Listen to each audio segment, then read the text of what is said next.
Msikilizaji, hii ni sehemu ya 63. Wale ambao bado hamjapata simulizi ya Hamza kuanzia sehemu ya kwanza mpaka sehemu ya 8, naombeni mnicheck WhatsApp kwenye namba yangu ya WhatsApp ambayo inaonekana hapo juu ya cover. Msikilizaji, ukitazama hapo juu ya cover, hiyo ndio namba yangu ya WhatsApp. Kwa lolote lile unaweza kanicheki, okay? Yes, kwa hiyo tunasonga mbele msikilizaji. Sehemu tulioishia ya 62 ni mara baada ya Hamza kumtoa mwanamke wake kipenzi chake ambaye ni Regina kwenda kucheki movie. Na walipokuwa naingia, kuna mtu mmoja alikuja akaulizia, dada, sijasahau chungu changu hapa. Sasa hapo ndipo tulipoishia. Kipi kilichoendelea? Msikilizaji, nikukumbusha tu tulimisi mambo mengi sana katika nchi ya Tanzania, kwa upande wa Tanzania, kwa sababu hivi vichwa viwili Hamza pamoja na Regi vilikuwa vimeenda kule Paris. Nadhani wote tunafahamu yaliyotokea huko Sasa kurudi kwao tutaendelea na mambo mengi sana yaliyokuwa yamesimama kwa upande wa Tanzania, sawa? Langu jina ni Lucas Lumbas. Naam, tunasonga mbele. Hamza muda ule alikumbuka biashara ya viungu ambayo ulikuwa ikifanywa na Alex. Msikilizaji, ukweli ni kwamba swala hilo alilipotezeaga kwa muda. Nadhani tu mwenyewe unaelewa ni swala ambalo alishaacha nalo muda mrefu. Ni swala ambalo pia lilimgusa rafiki yake Amir, lakini ni kwa muda hakuwasiliana naye tokea mara ya mwisho kuachana pale maeneo ya Karambezi. Sasa Hamza alimwangalia yule mrembo akipatiwa mzigo wake kwenye boksi na kisha akatoa kadi ya benki na kulipa. Unaangalia nini? Regina aligeuka na kugundua Hamza alikuwa akiangalia upande mmoja. Hakuna tu wife, aliongea Hamza na kisha akarudi kwenye uhalisia. Wife, mbona hicho kinywaji kifungashio chake kina muonekano mbaya sana? Kwa nini ununue? Mimi naona kinavutia, aliongea Regina, na pale alikumbuka na Hamza anapaswa kunywa. Vipi, unataka kuchukua radha ipi? Ila sio kwenye hicho kikombe cha kizombi. Bwana, kwa nini kulazimisha? Wewe chagua kinywaji tofauti unachopenda bwana, hiki mimi nitatumia mwenyewe, aliongea Regina. Alionekana kuwa katika mudi nzuri mno. Uso wake ulijaa na tabasamu na kumfanya awe mrembo kama malaika. Licha ya hivyo ni kwamba hivyo vinywaji havikuwa na ladha ya strawberry, zaidi tu ya kuwa soda. Hamza upande wake alichukua Coca. Sasa wawili hao waliingia ndani ya ukumbi na kuongozwa moja kwa moja mpaka katika siti za wapenzi. Ilionekana filamu ilikuwa imeshaanza muda mrefu tu. Tofauti na matarajio, siku hiyo watu hawakuwa wengi sana. Pengine ni kwa sababu ya sherehe za Christmas. Watafutaji wengi ambao ni wapenda filamu wamesafiri. Walikana kuendelea na filamu ambayo ilikuwa imeshaanza. Hamza alimwangalia Regina ambaye alikuwa akinywa kinywaji chake taratibu pembeni yake. Na pale aliinua mkono wake na kupitisha kwenye mabega yake. Regina alitingishika kidogo, lakini alielewa ishara ya Hamza na pale aliegamia kwenye bega lake. Wawili hao hawakuongea neno wakati wakiendelea kuangalia filamu inavyoendelea. Taratibu Regi alijisikia kuchoka. Na hiyo tu ni kwa sababu ya ukaa style moja. Na alisogea karibu na kuegamiza kichwa kwenye kifua cha Hamza. Mwamba Hamza aliweza kunusa marashi mazuri kutoka katika nywele za Regina, na alishindwa kujizuia na kupeleka mkono na kuanza kuzigusa. Zilikuwa laini mno, tena za kuteleza. Sasa Hamza alishia kuinamisha kichwa chake tu na kubusu kichwa cha Regina bila ya kuwa na nia nyingine. Lilikuwa ni busu la kuonyesha mapenzi. Regina aliinua kichwa chake. Hakujua Hamza alikuwa akimaanisha nini kubusu kichwa chake, hivyo alimwangalia kwa macho yaliyokuwa na kuchanganyikiwa kidogo. Sasa mara baada ya kumuona na sura hiyo ya kipole, Hamza alishindwa kujizuia na kutaka kumchokoza.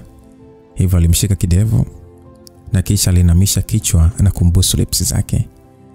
Regina alishia kutoa mguno tu huku akimpiga Hamza kwenye mapaja yake, lakini mwishowe aliacha kuleta ukinzani. Busu hilo lilidumu angalau kwa dakika 10. Najua mara ya mwisho kupigwa busu la namna hii liliisha sekunde 10 5, 2 au 1 au robo sekunde tu. Wawili hao walikuwa hata wamesahau walikuwa kwenye ukumbi wa sinema. Mpaka pale Hamza alivyoshika shati la Regina akasema no.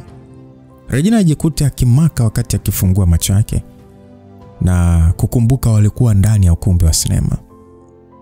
Hali hiyo ilimfanya Hamza kujisikia vibaya kidogo. Hiyo ni kutakana na Regi alipiga makelele kwa nguvu kiasi kwamba mpaka watu waligeuka upande wao. Regina alishia kushikwa na aibu za kike. Na ilikuwa bahati tu eneo lilokuwepo lilikuwa limejitenga na siti za kawaida na kufanya watu wasione kinachoendelea. Lakini walikuwa wakionekana na kusikika. I'm sorry. But love is so strong. You understand? Aliongea Hamza akiomba radhi wazungu waliokuwa karibu yao. Asilimia kubwa ya watu waliopo ndani ya ukumbi huo ni wenza, hivyo walikuwa wanaelewa.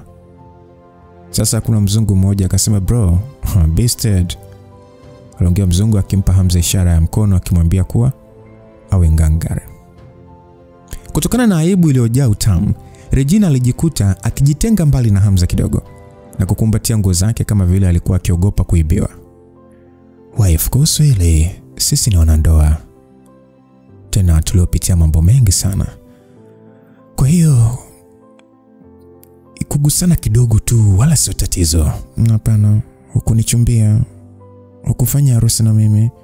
Vipi kama nikipata mtoto? Tashindwa hata kuangalia watu usoni. Aliongea Regina akiwa serious. Hamza kidogo tu acheke kwa nguvu sana. Aliona Regina alifikiria mbali sana mpaka kudhani angepata mtoto kwa kuguswa tu. Nimekugusa tu mama. Sio kama ungepata mimba bwana.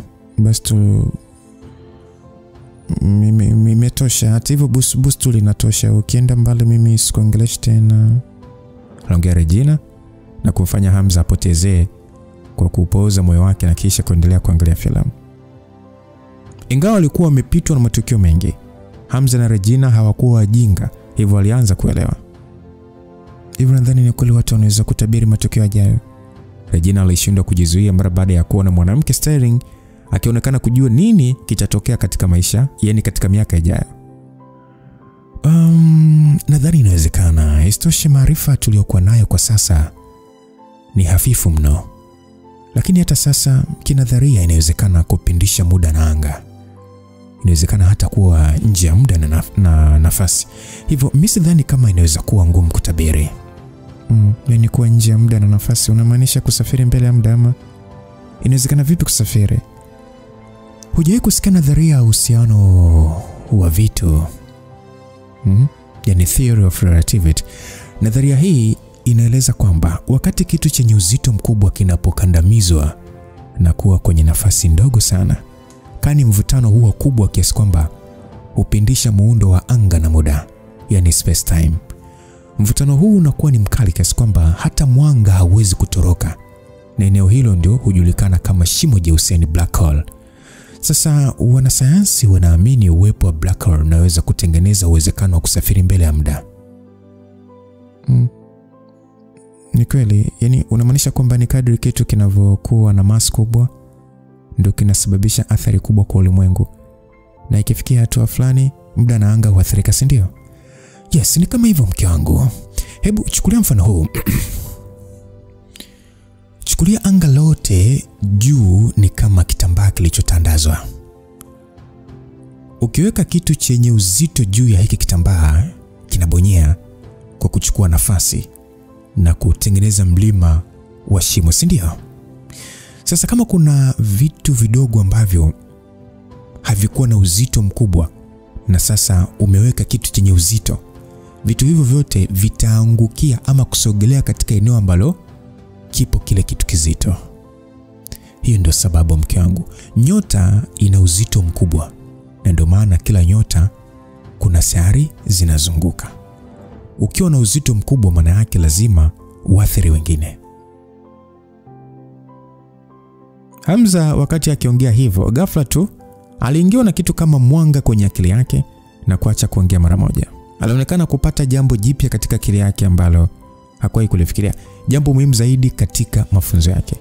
Regina alikuwa akisikiliza kwa furaha kubwa, na ndio muda huo alijua mume wake alikuwa na maarifa mengi. Yaani kwa nini unajua yote hayo? Wewe ulikuwa ni mpiganaji tu? Aliuliza hivyo Regina. Hamza hata hivyo hakuwa katika mood ya kusikiliza maswali ya Regina. Muda huo aliweza kuhisi pengine ameweza kujua tatizo liko wapi. Alijikuta akipatwa na msisimko na kutamani kuruka kwenye siti yake. "Wewe, naomba nisubiri, nakuja, naenda nje mara moja." Hamza aliongea wakati akiwa amesimama tayari. Regina alionekana kushangaa kwa sababu sema haikuwa imeisha na anaondoka. "Wewe unaenda wapi?" "Naenda kufanya majaribio," aliongea Hamza huku akipotea. Sasa kufanya majaribio. Regina alikuwa katika hali ya mshangao baada ya kushindwa kuelewa Hamza anamaanisha nini. Hata hivyo hakuwa na furaha. Alishia kushika kombe cha kizombi na kukingata kwa nguvu. "Nani wewe Hamza, mshinzi wewe? Mara yangu ya kwanza kuja kuangalia sinema na wewe unanitelekeza." Regina alilaani sana katika moyo wake, lakini hakujua Hamza alikuwa ameenda wapi. Hivyo alishia tu kubakia hapo na kuendelea kuangalia filamu. Muda huo Hamza alikuwa ametoka nje kabisa ukumbi na ndani ya dakika kadhaa tu alikuwa juu kabisa ya jengo la Dosam Tower ambalo lilikuwa mkabala kabisa na ukumbi wa kuangalia sinema. Jengo hilo lilikuwa refu sana kwenda hewani kuliko majengo yote yanayozunguka katika eneo hilo. Na Hamza mara baada ya kukanyaga juu yake aliweza kupigwa na upepo mwingi. Mara baada ya kusimama juu yake aliweza kuangalia upande wa chini uliokuwa umefunikwa na taa nyingi za umeme. Na Hamza aliingia katika tafakari nzito sana. "Call it as an invisible energy." Au inamaanisha? Hamza aliongea hivyo. Alipotamka hapo Kiingereza alimaanisha ubora kama nishati isionekana. Hamza alijikuta akiacha kuongea na pale pale aliweka mkono wake katika stali ya mashambulizi kama vile ameshikilia silaha. Alifumba macho yake na kisha akautuliza moyo wake. Katika akili yake alizikumbuka hisia ambazo zilimtokea wakati akitumia mashambulizi ya kunuia kumuua Skeleton. Mwanzoni Hamza alielewa kwamba nguvu za nje ni nguvu za nje tu msikilizaji. Silaha ni silaha na mbinu za mapigano ni mbinu za mapigano. Lakini Hamza hakuelewa kwa nini yeye ambaye hakuwa na nishati yoyote ya mbingu na ardhi anaweza kuzalisha nishati kubwa yenye nguvu isiyoonekana. Yaani msikilizaji, kimantiki ni kwamba hata kama angekuwa na uwezo mkubwa wa kiimani au kuwa na uwezo wa kucheza na elementi za upepo, asingeweza kutengeneza nguvu ile. Lakini muda ambao sasa alikuwa akimuelezea Regina kuhusu ukubwa wa uzito wa kitu na athari zake kwa ulimwengu, Hamza aliweza kuelewa tatizo lilikuwa wapi. Hamza alifumba macho yake. Yalikuwa ni kama silaha. Mwili wake ulipiga hatua mbele na kwa kuzungusha tu alifyatua silaha yake mbele. Ghafla tu bango kubwa la mtandao lililokuwa juu ya ghorofa mita 20 tu kutoka katika jengo lililosimama lilitoboka kwa nguvu kubwa mno. Hamza aliangalia bango lile ambalo lilionekana kushikwa na cheche za umeme na alijikuta akipatwa na msisimko ambao ulifanya mwili wake wote kumtetemeka.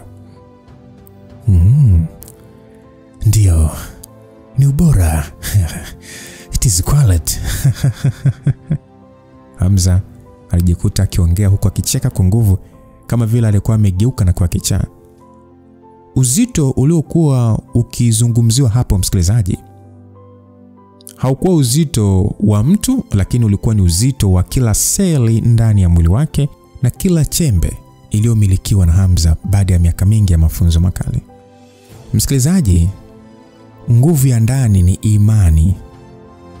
Na nguvu huvunwa taratibu mpaka kufikia katika viwango vya juu sana. Inasemekana kwamba kupitia nguvu ya ndani mtu anao uwezo wa kufanya kila jambo, hata kuhamisha milima na kutupia baharini. Kwa wale wa Kristo, nadhani mtakumbuka kuna pati moja Yesu aliwaambia kwamba mngekuwa na imani hata chembe ya haradali, mngekuwa na uwezo wa kuamuru mlima uhame kwenda baharini. Yes. Kwa hiyo sasa ndio imani inakuwa ni kama nguvu ambayo iko ndani. Kupitia nguvu ya ndani mtu ana uwezo hata wa kuita mvua na upepo. na hata kukomesha. Yaani mvua inanyesha, mtu akanyosha tu mkono mvua ikakata. Sema tu wengi ni wa sasa hivi, lakini kwa zamani kidogo tulikuwa tunaona mpaka wazee wanastopisha mvua. Sio uchawi. Kwa hiyo kama kila kitu ni asili, kwa nini wavunaji wasitumie nishati za nje kutawala nishati ya ulimwengu? Kwa nini wasigeuke na kuwa malaika? Jibu ni hapana. Nguvu ya nje, msikilizaji, haitoshi. Ni nguvu ya ndani pekee ambayo inavunwa hatua kwa hatua ndio inaofanya nishati ya mtu kuwa bora zaidi kuliko ile inayopatikana nje. Si ni malengo ya kila mvuna nishati kuboresha mwili wake na kuwa na nguvu? Lakini bila shaka silaha ambayo inaweza kuogopesha ulimwengu ni mwili binafsi. Sasa Hamza alikumbuka siku ile wakati akiwa mbele ya ziwa la kutengeneza kule hospitalini, hakugusa kabisa maji. Nadhani utakuwa unakumbuka, hakugusa maji. Lakini alitoa nguvu isiyokuwa kawaida. Na sababu ambayo Black Fog alivyojaribu hakuna kilichotokea ni kwa sababu mwili wake haukuwa umepitia mafunzo ya kutosha na kumiliki mwili wake kisasa. Isitoshe pia Black Fog alikuwa akijifunza kuvuna nishati za nje, hivyo nguvu zake za ndani zilikuwa dhaifu sana. Hamza muda huo sasa alijua kwamba sio tu nia ya kisiraha ambayo iliweza kutoa majawabu yale, bali ni kwa sababu mwili wake umeingia katika hatua nyingine kabisa ambayo inampa ubora ambao unamfanya baadhi ya nishati za ulimwengu kujigandisha kwake bila hata kujua. Uwezo wa Hamza ni kama sumaku, kama ambavyo inavuta vitu na kuvinasa ni kwa sababu ya nguvu yake. Hivyo mwili wa Hamza ni kama umekuwa bora na kuwa sumaku ambayo inaweza kunasa nishati sio kuwa ya kawaida ya ulimwengu asili. Hivyo ndio maana mwili wake umekuwa bora. Haukuwa bora kwa nguvu ya ndani pekee, lakini kwa mafunzo aliyopitia kwa muda mrefu na kufanya aumiliki mwili wake kisawasawa. Yaani kwa lugha nyepesi ni kwamba mafunzo yamemfanya kuumiliki mwili wake kwa 100%. Hamza anaamini kwamba licha ya miili yetu kuwa yetu, lakini 1% kubwa haipo chini ya umiliki wetu, bali ipo chini ya umiliki wa asili. Lakini namna ambavyo Hamza ananasa nguvu hizo zisizo za kawaida bado hakuelewa. Alijiuliza, je, kuna sheria ya kifizikia ambayo bado haijawahi kufahamika kuhusu ulimwengu, ama kuna sababu nyingine tu ya kuweza kuwa na huo uwezo? Hata hivyo Hamza alikuwa na uhakika na jambo moja tu: hakuwa amechagua njia mbaya katika mafunzo. Ingawa hakuwa na nishati yoyote katika mwili wake kama nishati ya mbingu na ardhi, kupitia kuelewa vyema mwili wake, kumiliki kwa 100% na kuimarisha imani yake, mwili wake umekuwa ni mzito na wa tofauti na kuanza kuathiri nguvu iliyojificha ulimwengu. Msikilizaji, nishati ya mbingu na ardhi ilikuwa ikiisha ikitumika sana na mtu, lakini ukifananisha na nguvu yake yeye ilikuwa haina kikomo. Kwa lugha nyepesi, wavuna nishati wanaomba asili iwapatie nguvu, ili hali Hamza yeye anaamini sisi binadamu ndio tunapaswa kuimiliki asili na kuiamrisha ifanye mambo yenye nguvu. Kumiliki mwili maana yake ni hatua ya kwanza kujitoa katika minyororo ya asili na kuifanya ikutumikie. Sasa Hamza muda huo alihisi ni kama alikuwa na nishati ya mbingu na ardhi bila kuomba umiliki. Hivyo kupata fursa kupata fursa wa kutumia bila kumuishia, tofauti na wavuna nishati wa kawaida ambao lazima wavune nishati nyingi asili na kisha ndo waitoe kufanya matendo yenye nguvu. Hamza hakuhitaji kuvuna, alikuwa akitumia. Moja ya sababu ambayo ilimfanya tokea mwanzo kuachana na mafunzo ya kuvuna nishati ni kwa sababu hata jitahidi vipi kupanda level, kuna ukomo, akifikia hawezi kwenda mbele. Yule aliyesema unaweza kuhamisha mlima na kutupia baharini, kumbe ilikuwa ni kitu kinachowezekana. Nadhani unamfahamu, kwa Kristo mnamjua aliyesema unaweza kuhamisha mlima na kutupia baharini ni kitu ambacho kinawezekana. Na siri ilikuwa ni kwenye kuumiliki mwili kwa 100% na kuwa bora zaidi kuliko asili. Kwa hiyo muda huo Hamza akiwa na furaha, ghafla alihisi kuna kitu hakipo sawa. Ni kama akili yake irudi na kumwambia, si alifika hapo akiwa ametangulizana Regina? Kwa nini ghafla tu yupo juu ya jengo anatafakari? Oh shit, nimemsahau mke wangu. Kumbe nimwache ndani peke yake. Hamza pale pale haraka sana alishuka chini na kukimbia ukumbini. Mara baada ya kufika, filamu tayari ilikuwa imeisha. Bila kujua Hamza alikuwa ametumia zaidi ya lisaa akifikiria. Hamza aliweza kumuona Regina akiwa amesimama nje na sura iliyovimba, mashavu kama donut yanazokulaga. Na alimwangalia na macho makali sana. Hamza mara baada ya kuona ukauzo huo, tukumbukeni Hamza kwa Regina ni mpole. Ajikuta akijilegeza tu na kwa aibu alishakutabasamu huku akimsogelea na kutaka kumsaidia kubeba mkoba wake. Wife, kuliko naomba niache. Usichukue mkoba wangu.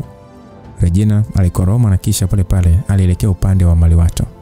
Hamza alishia kushika paji la uso wake tu. Alijua ameshavuruga, kashajichanganya. Amekosea, hivyo hakuwa na namna zaidi ya kusubiri hapo nje. Dakika chache Regina alitoka. Hakumjali Hamza na badala yake alimpita na kutembea kuelekea upande wa maegesho ya magari. Hamza alishia kumfuata nyuma huku akijaribu kumuongelesha. Mke wangu, najua nimekukosea. Nilipatwa na ufunuo mpya kuhusu mafunzo yangu na nilikuwa na shauku kubwa sana. Ndio maana ikawa hivyo. Na kuahidi haitajirudia tena siku nyingine mke wangu. Waifacha basi kunichunia, mbona unakaa kimya? Nifanye nini ili unisamehe? Regina aliendelea kukaa kimya na kuendelea na safari ya kuelekea eneo la maegesho ya magari. Hamza alijiambia katika moyo wake, sio mbaya sana. Zamani kama angemkasirisha hivyo, asingeruhusiwa hata kupanda naye gari moja. Hamza mara baada ya kuondoa gari, kimya kilitawala na kujua ni eneo gani sasa aongee kulegeza hali. Sina furaha. Ilikuwa ni sauti ya Regina mara baada ya kimya kirefu. Hamza mara baada ya kusikia hivyo alijua njia ipo. Wife, najua hauna furaha kwa sababu yangu, nimekosea. Ngoja nikupeleke sehemu nzuri sana ukale chakula kitamu. Nakupenda sana mke wangu. Usiwe na hasira basi, vinginevyo moyo wangu utavunjika vipande vipande. Wewe Kibudu, hivi nani anakuamini? Msijali chochote kama unanipeleka kula ama nini, sijali. Sitakusumbua kwa wiki nzima. Nitakupeleka mahali kwenda kula mishikaki. Kuna sehemu naijua wanaichoma vizuri sana mishikaki.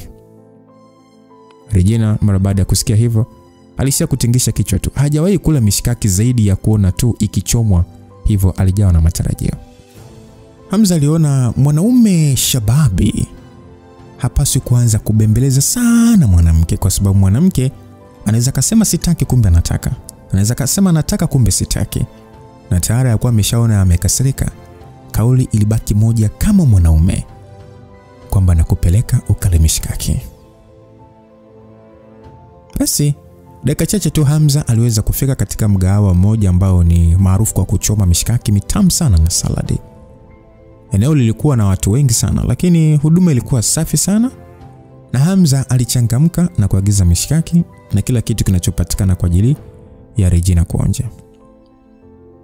Mara baada ya kuletewa oda yao na harufu tamu ya nyama za kuchoma kufikia pua zake, Regina hamu iliongezeka. Isitoshe hakula sana chakula cha usiku, hivyo hata kule kununa kulipotea mara moja. Wife, afu nimesahau kuagiza vinywaji. Vipi, utapendelea nini? Huna haja ya kuendesha gari, hivyo unaweza kunywa kidogo. Hamza aliongea huku moyoni akijiambia, nikifanikiwa kumlewesha huyu mrembo, pengine naweza kupata faida. Nadhani msikilizaji umeelewa anachomaanisha Hamza. Maana Regina amebana. Regina mara baada ya kusikia neno kinywaji, pale pale alikumbuka kuna kitu amesahau. Kinywaji changu cha kizombi jamani. Hamza mara baada ya kusikia hivyo alikumbuka ni kinywaji kile kilichowekwa kwenye kikombe kilichokuwa na chata la zombi, na kujua acheke ama alie kwa muda huo. Wife, nilikuona ukiingia nacho toilet. Ulisahau kutoka nacho? Ndio. Afu we mjinga, kwa nini kunikumbusha? Unadhani 15,000 ni ndogo? Wife, unatumia zaidi ya mamilioni ya hela kununua magari. Unaumia kupoteza kikombe cha 15,000 tu. Bwana, mimi nilipenda chata lake la kizombi. Kula kwanza huo mshikaki. Nyama yake imenona kweli kweli, itakufanya usahau kabisa kuhusu kinywaji chako cha zombi. Usiposahau Utanunua tu. Si karibu na kazini pale. Sasa na wewe kwa nini unanichagulia hiyo yenye mafuta mengi? Hamza mara baada ya chaguo lake ukataliwa, alishia kuweka chini. Bwana usinichagulie mimi nitachukua mwenyewe, nayo na nzuri, usinichagulie. Aliongea Regina na kisha alianza kuchagua unaomfaa na kuchanganya na saladi na kutafuna. Wife. Kakipande kadogo hivyo lakini saladi kibao, si uharibifu tu unaofanya. Bwana nimependa hivyo. Kwani wewe kinachokusumbua nini? Kama unahisi mimi nafanya uharibifu basi kula mwenyewe, sitaki tena. Mara baada ya kuongea hivyo pale alibeba mkoba wake na kugeuka kutaka kuondoka. Msikilizaji, unasema una gubu? Una kisirani wewe? Mbona kwa Reji wewe ni mtoto? Wewe. Kwa hiyo Hamza alishia kujishangana kujiuliza, hivi imekwaje amemkasirisha tena? Akatuweza akili, kwani ameongea nini jamani? Mbona ni kama ameongea kawaida tu? Au ni hasira ndo zinamuendesha jamani? Na kama Regina angekuwa ameolewa na mtu kutoka kule Mara Mkuria, tata mura, mbona Regina angekuwa anakula kibano kila mara mbani? Sasa bwana, Hamza mwenyewe alishia kujishangaa na kujiuliza, imekwaje amemkasirisha tena? Mbona ni kama ameongea kawaida tu? Kisirani gani hiki jamani? Au ni hasira tu ndo zinamuendesha? Mke wangu, basi na wewe, basi sitaongea tena. Aliongea Hamza huku akisimama na kujaribu kumkarisha chini. Bwana mimi na hasira. Alafu umesimama mwenyewe unataka kuomba msamaha lakini unanifanya nisiwe na furaha tena. Hamza alishia kujiambia, wanawake bwana, ni kama watoto. Lakini hata hivyo alijituliza. Wife, unataka nifanye nini ili kurudisha furaha yako? Nenda kombini ukaniletee kikombe changu cha kizombi. Yaani turudi hadi kule. Dakika 20 kwenda na 20 kurudi. Sasa sisi tutakesha barabarani kwa ajili ya kikombe cha plastiki. Kama utaki potezea, kula nyama zako mwenyewe, sitaki tena. Aliongea Regina huku akionekana hakutaka kuendelea kubaki hapo. Hamza alishia kung'ata meno kwa nguvu na kujituliza. Aisee, mwanaume kama una hasira, Regina huwezi kuishi naye. Basi mke wangu, nisubiri muda mfupi tu nitaenda kuletea. Aliongea Hamza huku akisimama. Na Regina mara baada ya kuona kweli Hamza anataka kwenda, alimshika mkono. Wewe umekuwa mjinga, unataka kweli kwenda? Sasa sikutakuwa kumefungwa sasa hivi. Lakini si umesema unakitaka kikombe chako ama unakitaka hicho kombe? Aliongea Hamza kinyonge na kumfanya Regina kumwangalia usoni na pale muonekano wake ulainika. Bwana, mimi nilikuwa nakuchezea kile tu, mimi sina hasira tena, usende bwana. Wife, hivi ni sentence gani ambayo ni ya kweli kutoka kwako? Unajua unanifanya yani niogope, yani unajua. Ni mbona sikuelewi? Unajua ndio mtaala mkuu wa ulimwengu wa giza, Lucifer mwenyewe. Lucifer nena natamba naye. Kwa nini unaniogopa kiasi hicho? Ni kama nakusumbua bila sababu. Hamza hata yeye mwenyewe alikuwa ameshajisahau kama ana hicho cheo na ni kama amekumbushwa na kuishia kujisikitikia tu. Sio kama nakuogopa, nilitaka tu kukuona ukiwa na furaha kwa sababu nakupenda. Unahisi nakutosheleza kwa kuwa hivi? Aliuliza Regina, na Hamza alitaka kutingisha kichwa lakini alijua atajifunga na kubadilisha mara moja mada. Vyote vile mke wangu, mimi nakupenda sana na najali furaha yako. Hebu malize huko hiyo mishikaki bwana, inapoa. Aliongea Regina ambaye mudi yake ilionekana kurudi upya na kumtaka Hamza kukaa chini na kuendelea kula mishikaki. Kama huna akili, Reji utamchukia. Yaani anaposema hapana kumbe ndio. Na anaposema ndio kumbe hapana. Sasa Hamza airudi zake chini na kisha alichukua mshikaki na ila anataka tu kupeleka mdomoni. Aligundua Regina alikuwa akimwangalia. Wife, kula nawe basi. Hizo zenye mafuta niachie mimi. Chagua na ukufaa. Hamza, kwa nini ukasiriki wala kunigombeza? Mimi nijua yote unayofanya unaweza kukasirika. Huenda hata angekuwa mwanamume mwingine angenigombeza. Naam. Hamza alishindwa kuelewa ni swali gani hilo linamtoka huyo mwanamke. Ninajua ni kwamba kila muda mimi ndo nakasirika. Naona kubali tu makasiriko yangu. Yaani kwa nini uonyeshe ukasirika wala kunigombeza kwa ukasirika bila sababu za msingi? Hujawahi kuweza kunishikisha adabu? Kwa nini kushikisha adabu? Si kawaida kwa mke kubembelezwa.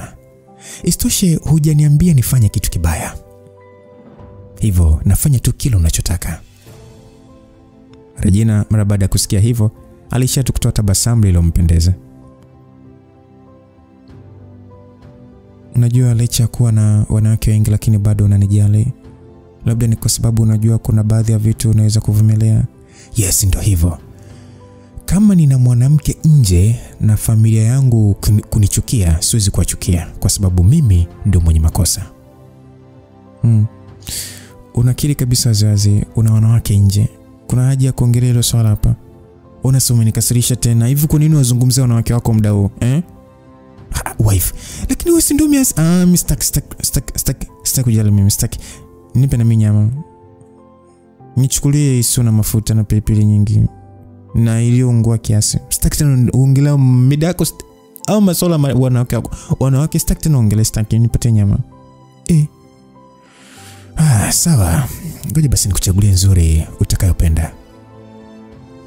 Msikilizaji, usiku huo Hamza alifaidika na vingi sana. Licha ya kwamba alihisi ni kama akili yake ni kama inazungushwa kwa kuteswa na Regina, lakini licha hivyo aliweza kupata ufunuo muhimu sana juu ya mafunzo yake na kuwa na uelewa mpya. Basi siku iliyofuatia sasa, Hamza alipofika kazini, aliweza kumuona Roda akiwa amefika na amevalia suti safi kabisa, kuonekana kama ni kama mtaalamu fulani hivi. Sasa Linda mara baada ya kupewa taarifa kwamba Hamza amehamishwa na nafasi yake kuchukuliwa na mwanamke mwingine, ajikuta akipatwa na pressure kubwa na muonekano wake ulizidi kuwa serious. Hamza alimkabidhi Roda ofisi yake huku akimpa maelekezo ya kutokugombana na Linda na kufuata wajibu wake kama bodyguard. Sasa mara baada ya hapo, Hamza alikusanya vitu vyake na kuelekea katika idara ya usalama na ulinzi. Alipewa nafasi ya kuwa meneja msaidizi. Ijapokuwa bosi wake alikuwa ni Ana ambaye airithi nafasi ya Younes, lakini Hamza alikuwa ni kama bosi tu. Unajua tena mtoto wa kike angekuwa ndio anatoka na bosi wa kiume, tungeita ni pisi ya bosi. Wa kiume tunahitaji mpini wa bosi, kidume cha bosi ama nani, maana sehemu nyingi mabosi wanaume. But anyway, wafanyakazi wengi wa makao makuu walikuwa wakijua Hamza ndio mtu ambaye alikuwa na msaada mkubwa pembeni ya Regina. Kwa nitokea jiunge na kampuni, mambo mengi yalikuwa yakienda sawa kabisa. Sasa mara baada ya kupita katika ofisi kubwa idara ya ulinzi, hakuweza kuona wale walinzi wa kike kwa sababu asilimia kubwa wengi wao walikuwa aidha katika floor nyingine kuhakikisha usalama na wengine walikuwa wakikagua kampuni tanzu. Msikilizaji, unachopaswa kuelewa ni kwamba idara zote za makao makuu zilikuwa zikisimamia kampuni zote tanzu. Hivyo kufanya kazi makao makuu ni kama kuwa boss kwa kampuni nyingine. Sijui unanielewa? Hivyo wafanyakazi wa makao makuu walikuwa ni mabosi moja kwa moja. Ukiwa tu makao makuu ni boss, kwa sababu lazima utapangiwa kampuni tanzu ambayo iko katika eneo lolote, mkoa wote ama nchi yoyote. Ndio maana idara ya ulinzi ilipewa flow yao kabisa inayojitegemea. Hamza mara baada ya kuingia katika ofisi ya Ana, pua zake zilinasa harufu ya marashi iliyoambatana na ile inayotolewa na AC. Yalikuwa ni marashi yaliyokuwa yakiashiria utu uzima. Mapambo ndani ya ofisi hiyo yalikuwa ni mengi sana. Kulikuwa kuna kila aina ya vitu vya kuchonga vya kila aina, na pia kulikuwa kuna picha nyingi sana ambazo zilikuwa ni za Ana alizopiga katika kila nchi aliyowahi kufika. Mara baada ya kumuona Hamza akiingia, mrembo Ana uso wake wa duara ulionyesha tabasamu pana. Alikuwa na nywele ndefu alizozifunga kwa nyuma na kibanio, na ngozi yake ilikuwa imetakata zaidi kuliko ilivyokuwa ninja. Licha ubaridi wa AC, Ana alikuwa amevalia shati la mikono mirefu ya kitambaa cha mtelezo. Ukweli ni kwamba kutokana na amani ambayo alikuwa nayo kipindi hicho, imefanya kubadilika sana. Ana alikuwa amenenepa na kufanya eneo la kifua chake kuwa zito sana. Hamza alikuwa na habari zote. Tokea Ana aanze kufanya kazi ndani ya hiyo kampuni, wanaume wengi nje na ndani ya kampuni walikuwa wakijaribu bahati zao kumtaka Ana kimapenzi. Wengine walifanya kwa siri na wengine waziwazi, lakini hata hivyo aliona walikuwa na kila haki bwana. Ana alikuwa amebarikiwa rangi nyeusi na ya kuvutia sana. Ukijumlisha na lips zake na meno yake alivyokuwa meupe, ilitosha kutetemesha mioyo ya wanaume wengi. Na Hamza yeye kuchunguza uzuri wa mwanamke huyo namna ulivyoongezeka, alijikuta akishindwa kujizuia na kukumbuka mchezo waliofanya. Ana akasema, karibu kwenye idara yetu, meneja msaidizi Mr. Hamza, aliongea Ana huku akisimama na kumkonyeza Hamza kimadaa huku akiwa wameshikana mikono. Kumbukeni Ana na Hamza walishawahi kuyafanya ya kwao kwenye koche, kwenye sofa. Sasa Hamza aliishia kushika mkono wa mwanamke huyo na hakuwa na haraka ya kuachia. Ana, kuanzia sasa nitakuwa chini yako. Naamini tutafanya kazi nzuri pamoja. Hebu acha zako bwana. Upo hapa kwa sababu bosi anataka kukuchunga Nathubutu vipi kufanya kazi nzuri na wewe? Aliongea Ana huku akimwangalia na macho ya kuremboa. Hamza alishia tu kuvuta pumzi ya hewa ya baridi na kujiambia, mbona sauti ya huyu mwanamke ni tofauti na muonekano wake? Alionekana kuwa serious huku usoni akimchokoza. Vipi hali ya kazi ndani ya kampuni kwa ujumla? Ndugu zako vipi? Aliongea hivyo Hamza kwa wasiwasi kidogo. Ana hakuwa na haraka kujibu na aliishia tu kumwangalia Hamza usoni kwa sekunde kadhaa huku bado wakiwa wameshikana mikono. Kabla tujaendelea kuongea, meneja Hamza, unaonaje tukiachana mikono kwanza? Hamza alijifanyisha ndio alikuwa anajua wameshikana mikono na kucheka kwa nguvu. Na ile anataka kuondoa mkono, Ana alimtekenya Hamza kwenye kiganja chake na kuifanya akili ya Hamza kuchafuka. Huku akijiambia huyu jini ananitafutia matatizo tu. Kitendo cha kumwangalia Ana, aliona kabisa kulikuwa kuna nguvu kubwa inayotumika kuzuia hisia. Nimesikia habari umekuwa maarufu sana ndani ya kampuni kwa muda mfupi. Vibosile wengi wa kampuni wanakufukuzia, lakini hakuna aliyeweza kung'oa jimbo. Unajua wanaume wengi wa hili jiji wamekaa kistaarabu sana, na mimi sijazoea ustaarabu wa kugandana. Mimi nataka ile mambo heavy. Aliongea Ana na kisha irudi kwenye kiti chake na kutoa sigara na kuiwasha. Alivuta moshi kwa namna ya kipekee huku sasa akipiga nne na kufanya mapaji yake kuweza kuonekana kwa uzuri kabisa. Basi Hamza alishia kuangalia mpaji mwanamke huyo alivyotuna na kujikuta akimeza tumate. Kama ni hivyo basi itakuwa ni ngumu sana kwako. Kwa kambini huko sawa, ila show za kibabe huwezi kuzipata kwa hawa wazee wa vioyozi. Show za kibabe sio kitu ninachokitafuta. Mimi ninachotaka ni mwanaume muungwana na anayejua. Ukweli kwenye moyo wangu nahitaji mwanaume mwenye njaa kama mbwa mwitu. Mfano mwanaume wa haiba meneja Hamza hivi na kadhalika. Hamza mara baada ya kusikia kauli hiyo, moto uliokuwa umejificha chini ya kiwiliwili cha chini uliamka na kutamani kuchukua hatua. Lakini mara baada ya kufikiria namna alivyomkasirishaga Regina siku ile alipotoka kwa Ana, ajikuta ni kama anamwagiwa ndoo ya maji ya baridi. Na bwana yule alinyoa haraka sana. Msikilizaji, dunia ina wanawake wengi sana wazuri, wengi mno, wengi. Kama atashindwa kujizuia kwa Ana, basi atakuwa amepoteza juhudi zake za miaka 10 au kadhaa hivi. Aliona apoteze, istoshe alikuwa ndani ya kampuni na angalau mahali hapo anapaswa kumuonyesha mke wake heshima. Ana, kwa sababu unajua kabisa unachokitaka, hiyo ni hatua nzuri. Nadhani haina haja ya kukataa wanaume. Wape muda na weka hisia zako wazi. Sidhani kama utakoswa na pengine unaweza kupenda kabisa. Unajua katika maisha haina haja ya kuleta mikanganyiko mengi. Zingatia ninachokisema. Itakuwa vizuri ukiwa na familia yako. Ana alishia kumwangalia Hamza kwa mshangao na kisha pale pale alitoa moshi mwingi wa sigara. Inaonekana nimekuchukulia poa uwezo wako wa kujizuia au nimekuwa mzee na ucheshi wangu umepungua? Ukweli ni kwamba kama ningekunywa pombe kidogo nisingeweza kuhimili.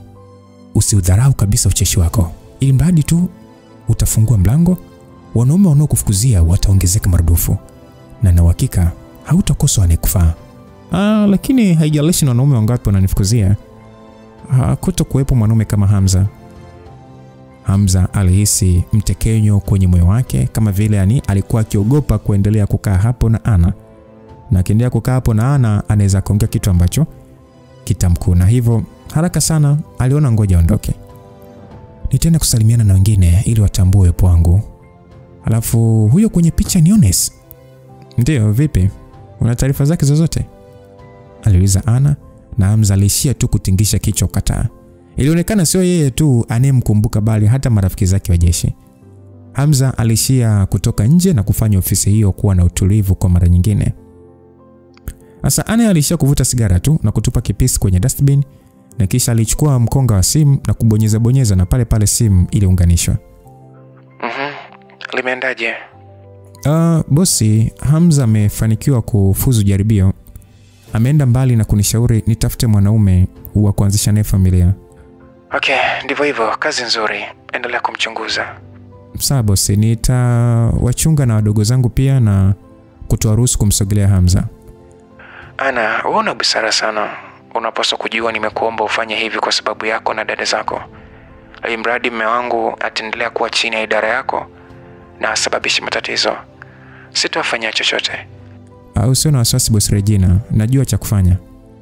Aliongea Ana kwa upole na kisha kakata simu. Toba! Kumbe Hamza alikuwa ni kwenye jaribio la mtego. Jamani. Muda huo Hamza aliyekuwa ametoka nje ofisi hakujua alikuwa kwenye mtego wa Regina na ameweza kuukwepa. Ukweli ni kwamba hata kama afahamu kuhusu hilo, asingeweza kufanya chochote. Isitoshe, alishalala na Ana na anajua utamu wake. Hivyo hata kama asingependa majaribio hayo, angeishia tu kukubali majaliwa yake. Ana pia alikuwa akielewa, alijua fika hata kama alikuwa akimtamani Hamza, lakini bado ni mume wa mtu. Na huyo mtu mwenyewe ndio huyo anempa mshahara wa kuweza kufanyaje, kulipia kodi na mahitaji mengine ya kuishi maisha mazuri yeye na ndugu zake. Hivyo asingeenda kinyume. Ndio maana aliamua kukubali kufanya jaribio hilo licha kwamba hakupenda. Ni kwa bahati tu walifanya siri na Hamza hakujua, na mpango ulifanikiwa kwa amani. Sasa Hamza alienda katika ofisi ambayo Yones alikuwa akitumia, lakini ndio hivyo hakuepo. Hakujua ni wapi Yones alipo na alikuwa akifanya nini. Mara baada ya kuweka vizuri vitu vyake, aliwasha tarakishi na kama kawaida alipanga kuiseti vizuri ili isionekane na mitandao ya kampuni.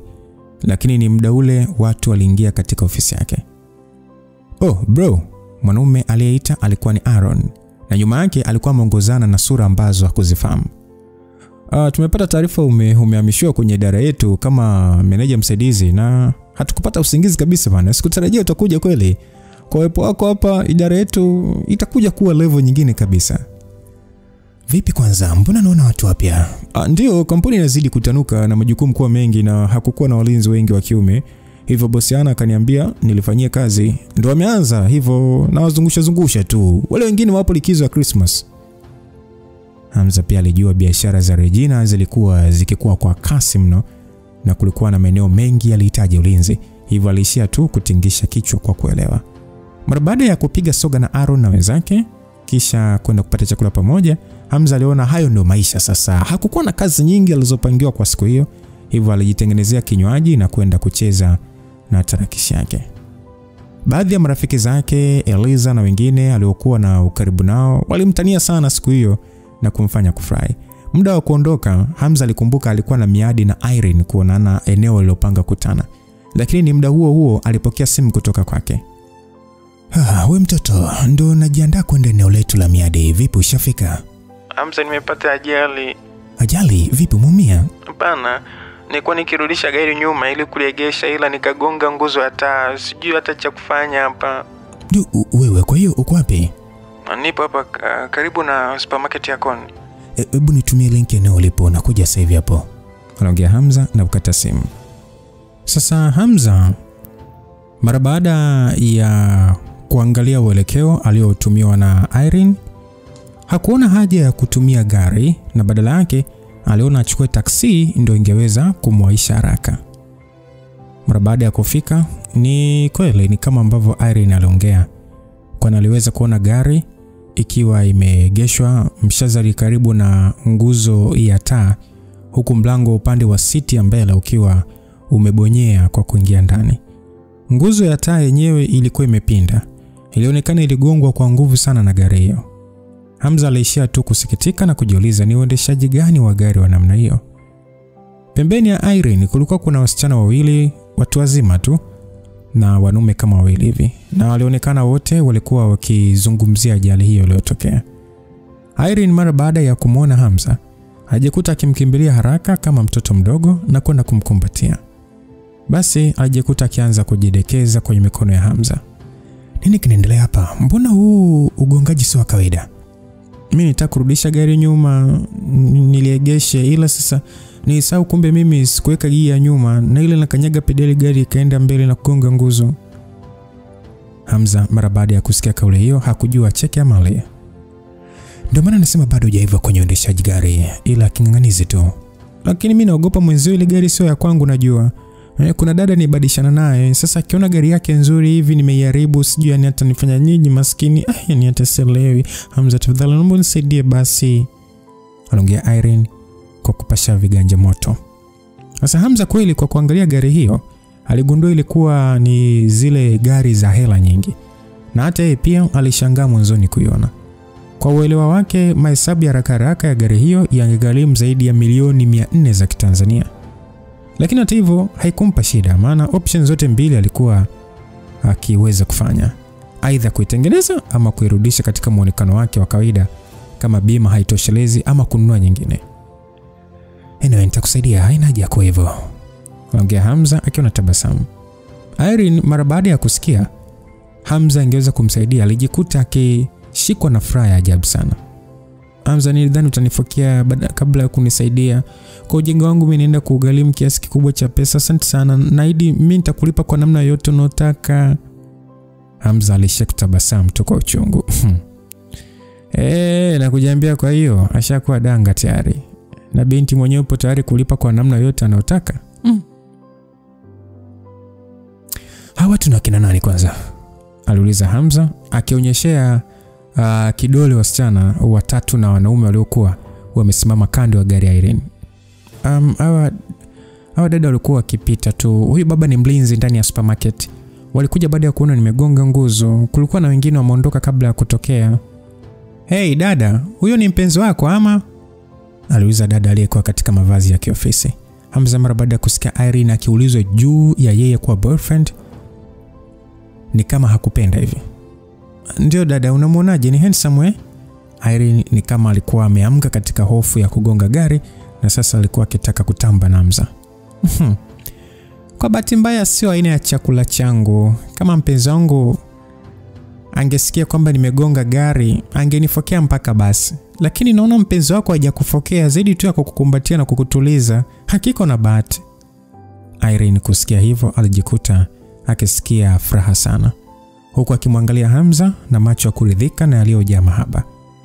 Hamza muda huo alijua nini anachomaanisha. Lakini kweli ni kwamba hata kama ingekuwa ni mwanamke mwingine ambaye angekuwa katika ajali, asingeweza sana kuhusu gharama za gari, zaidi tu ya kumsaidia kama ambavyo alivyofanya kwa Irene. Sasa kwake yeye kufokea mwanamke na kumpiga ni kitu ambacho anaamini sio kwa ajili ya wanaume kufanya. Irene, hebu acha kucheka. Vipi, ulishawasiliana na watu wa bima?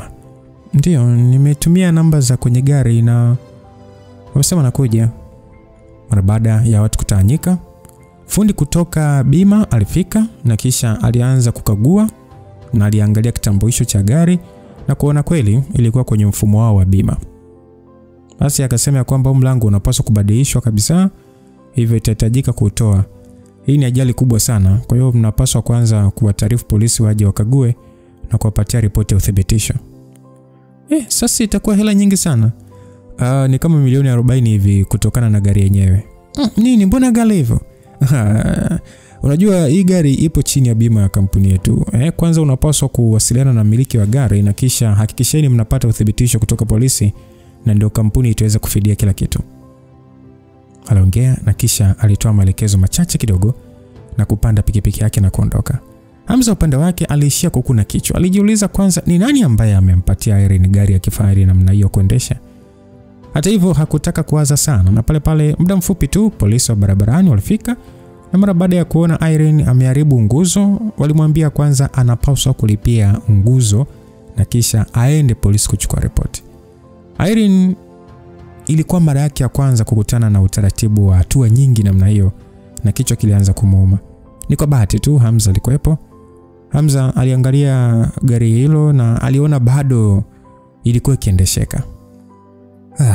Anyway, haina haja ya kwenda kucheza leo. Nitakupeleka sehemu ukale kwanza. Afu kesho nitakusaidia kufuata taratibu na kupata ripoti. Kweli? Kwa hiyo unataka kufanya mwenyewe ama? Irene kusikia hivyo alimkumbatia Hamza na kumbusu shavuni. Bila ya kujali barabara hiyo ilikuwa na watu waliokuwa wakipita. Hamza, yani unanijali mno jamani. Unajua na furaha kubwa sana kuwa na boyfriend kama wewe. Sijui kwa nini ila nashindwa tu kukasirikia. Hebu twende kwanza ukale. Si kwa sababu unanipenda sana ndio maana. Hamza alishia kujiuliza au ni kweli ametokea labda kumpenda huyo msichana. Ndio maana hakasirishwi na matendo yake. Mbona kama anamchukulia kama mdogo wake tu. Sasa Hamza alimchukua Irene kwenda kula na baada ya chakula alimpeleka nyumbani kwao. Licha ya kwamba gari ilikuwa imeharibika ubavuni, lakini iliendesheka vizuri tu. Mara baada ya kufika Masaki anapoishi Irene na kuingiza gari ndani ya geti, mlango ulifunguliwa na mwanamke aliyeonekana kujipenda, na alishangaa baada ya kuona gari ya Irene ilikuwa imepondeka na kumfanya kuwa na wasiwasi. Akauliza, nini kimetokea? Irene, kwa nini gari yako imeharibika hivi? Ulipata ajali ama? Ile anasogelea ile gari kwa kuizunguka. Ndio muda ule sasa Hamza alishuka kutoka kwenye gari. Mwanamke yule mara baada ya kumwona Hamza alikunja ndita, huku macho yake yakionyesha hali ya mshangao. Hamza hakuwa mgeni na sura ya mwanamke huyo. Hiyo ni kwa sababu kipindi alichokuwa akija kumfundisha Irene alishawahi kuona picha yake. Alikuwa ni bibi yake Irene upande wa baba. Ilionekana baada ya baba yake Irene kuachana na mke wake, alimuita mama yake kuishi na mjukuu wake. Madam, shikamoo. Nimefurahi kukuona kwa mara ya kwanza. Irene upande wake haraka alikimbia na kwenda kumshikilia mkono bibi yake, huku akianza kumbembeleza. Akamwambia, bibi, naomba usije kumwambia baba. Akijua nimepata ajali hata niruhusu tena kuendesha gari. Bibi, nakuomba tafadhali. Lakini sasa bibi huyo hakuonekana kumjali kabisa Irene, na badala yake macho yake yalikuwa ni kwa Hamza, akimwangalia kwa namna ya wasiwasi. Basi bibi akauliza Irene, kwa nini umekuja na huyu mwanaume? Bibi, Hamza ni rafiki yangu tu, alikuwa ndio mwalimu wangu mama alinitafutia. Hamza mwanzoni alishikwa na wasiwasi kidogo kwa kudhania Irene angesema yeye ni mpenzi wake. Hakutegemea Irene angeficha anavyomchukulia. Ilionekana msichana huyo sio kwamba hakuwa akiogopa, bali alikuwa akimhofia mno bibi yake. Sasa huyo mwanamke akasema, rafiki, kuanzia leo huruhusiwi kukutana naye tena. Huruhusiwi kuwa na urafiki na mtu kama huyo. Aliongea mwanamke wa makadirio ya miaka 70 kwa usiriasi mkubwa. Irene akasema, bibi, kwa nini sasa sisi ni marafiki tu? Kwa nini siruhusiwi kuwa naye kama rafiki? Bibi akasema, wewe. Kwa hiyo unasema unataka sababu, si ndio? Hujui huyu ni mume wa mtu. Wewe ni msichana na yeye ni mwanaume. Kwa nini kuwa na urafiki kati yenu? Ukiendelea kuwa hivi, unadhani ni mwanaume gani wa maana kutoka familia nzuri atakutaka kukuoa hapo baadaye? Hamza alifikiria maneno hayo na kuona alichoongea bibi huyo kilikuwa na mantiki, lakini kwa wakati mmoja, kwa sababu ya kulindwa kuja kuolewa na familia nzuri, kuzuiwa kutokuwa na marafiki si sawa. Lakini hata hivyo kuna kitu ambacho Hamza alikigundua, pengine mwanzoni hakukijua. Alionekana bibi huyo alikuwa na ukaribu zaidi na familia ya Regina, mpaka kumjua mara moja tu kuwa alikuwa ameoa. Alikumbuka Regina alimfahamu Irene tokea akiwa mdogo kwa sababu ya ujirani, hata kwa Priscilla pia. Lakini mwitikio wa bibi huyo kwa kuonekana na Irene haukuwa wa kawaida. Alionekana ni kama mtu mwenye hofu sana. Basi Irene akasema, bibi, hapana, Hamza ni mtu muhimu sana kwangu, mimi sitokusikiliza. Bibi akasema, sasa naenda kuongea na baba yako kuhusu hili, na yeye ndo atadili na wewe. Tumekuharibu sana kwa kudekeza. Angalia sasa marafiki uliokuwa nao. Aliongea na kisha bibi yule alimwangalia Hamza kwa macho mabaya. Basi alisema kwamba inakuaje mwanaume umeoa halafu unacheza na mjukuu wangu kama hivi? Hebu ondoka na usije kumsogelea tena. Kwa ajili ya Irene, ngoja niishie hapa. Siku nyingine nikikuona na mjukuu wangu, sita kumpigia simu bosi Regina. Irene kobisha akasema, kumpigia simu? Bibi, mimi najuana na Regina na tulishawahi kula chakula pamoja. Mimi siwezi kuogopa hata ukimwambia. Bibi akasema, nini wewe? Umekutana na Regina? Ni kwa muda gani tokea kukutana naye? Irene akasema, nimekutana naye tu na Ananifahamu tokea nikiwa mdogo. Bibi akasema alikwambia nini na kwa nini mkutane kwa ajili ya chakula? Aliuliza bibi tena kwa wasiwasi na hali ya mchecheto kidogo. Bibi, hivi kwa nini kwanza upo hivi leo bibi? Mimi najuana na Hamza, ndio maana mimi nimekuja kufahamiana na Sister Regina. Sasa kwani kuna tatizo mpaka kutaka kujua ni lini nimekutana naye? Bibi yake Irene alikuwa na sura yenye hali ya kupaniki, na mara baada ya kufikiria kwa sekunde kadhaa akasema ya kwamba nakuonya kuanzia sasa hupaswi kusogelea ndoa ya watu. Ukiendelea nitakufungia na hautaenda shule na hata chuo tutakupeleka nje ya nchi. Irene kusikia hivyo, machozi nayo hayakuwa mbali na kuishia kumwangalia bibi yake tu kwa hasira pekee. Hakutegemea bibi yake angemwadhibu kwa stili hiyo kisa tu kuwa na ukaribu na Hamza. Irene akasema, bibi, umeenda sana mbali. Si kila siku wewe unasema kwamba unanipenda sana. Wewe kumbe unipendi tena na nakuchukia. Mara baada ya kuongea vile, alikimbilia nje ya geti. Bibi alibaki anaita tu, "Irene, unaenda wapi? Sijamaliza, rudi hapa." Aliongea huku sasa akionekana kuzidi kuwa na wasiwasi. Hamza alishia tu kupumua kwa nguvu na hakuongea chochote kwa sababu hakujua uadui wa bibi yake na Irene na yeye umetokea wapi.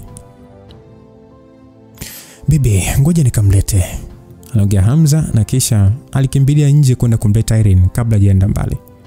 "Hey Irene, hebu acha basi kukimbia," aliongea Hamza wakati akimshika mkono Irene na kumfanya asimame na kumkumbatia Hamza. "Hamza, kwa nini bibi ananichukia sana jamani?" "Acha kwanza kulia, umesikia?